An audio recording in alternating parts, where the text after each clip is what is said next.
बहुत समय पहले की बात है। एक छोटे से गांव में गुड़िया नाम की एक नन्ही सी लड़की रहती थी। गुड़िया बहुत होशियार थी, लेकिन उससे भी ज्यादा उसे पुराने सामान खंगालना, चीजों को खोलकर देखना और नई नई बातें जानना बहुत पसंद था। एक दिन बारिश हो रही थी और गुड़िया घर के अंदर खेल रही थी। उसकी दादी का पुराना कमरा उसे बहुत रहस्यमय लगता था।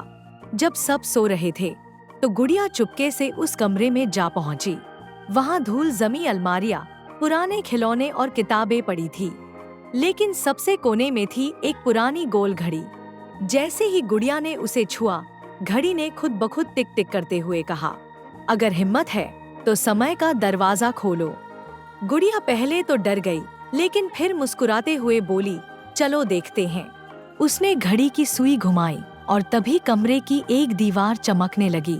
धीरे धीरे वहां एक चमकदार गोल दरवाजा बन गया, जो घड़ी की तरह घूमता हुआ खुल गया। गुड़िया जैसे ही उस दरवाजे के अंदर गई, वह एक अजीब सी दुनिया में पहुंच गई जहां सब कुछ उल्टा था। पेड़ हवा में तैर रहे थे, परछाइयां रोशनी छोड़ रही थी और आसमान में दो सूरज थे। वहां उसे मिला एक छोटा, चमकता हुआ रोबोट जैसी घड़ी। उसका नाम था टिकटिकू। टिकटिकू ने बताया कि यह समय लोक है, जहां सब कुछ समय की शक्ति से चलता है। लेकिन अब इस दुनिया को एक खतरनाक जादूगर छाया राजा ने अपने काले जादू से घेर लिया है। वह समय के राजा को कैद कर चुका है और अब असली दुनिया को भी उल्टा करना चाहता है। गुड़िया डरती नहीं है। वह कहती है, मैं इस समय की उलझन को सुलझाऊंगी। टिकटिकू उसे बताता है कि इसके लिए 3 जादुई चीजें ढूंढनी होंगी। सच की रेत, जो केवल सच्चे दिल वालों को दिखाई देती है।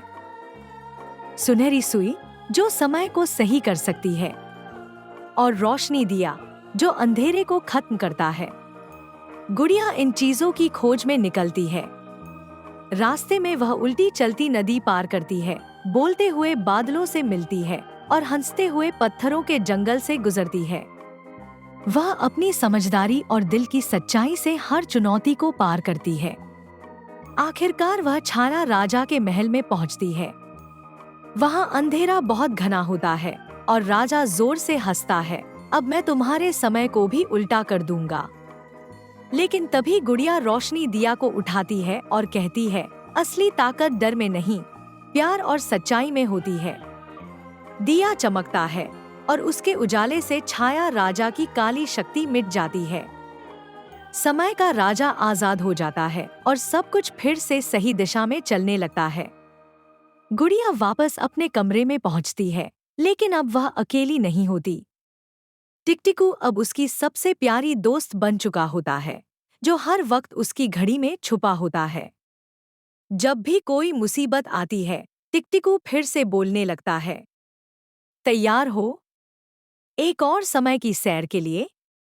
सीख, सच्चाई, साहस और समझदारी से कोई भी मुश्किल हल की जा सकती है, चाहे वो समय की उलझन ही क्यों न हो।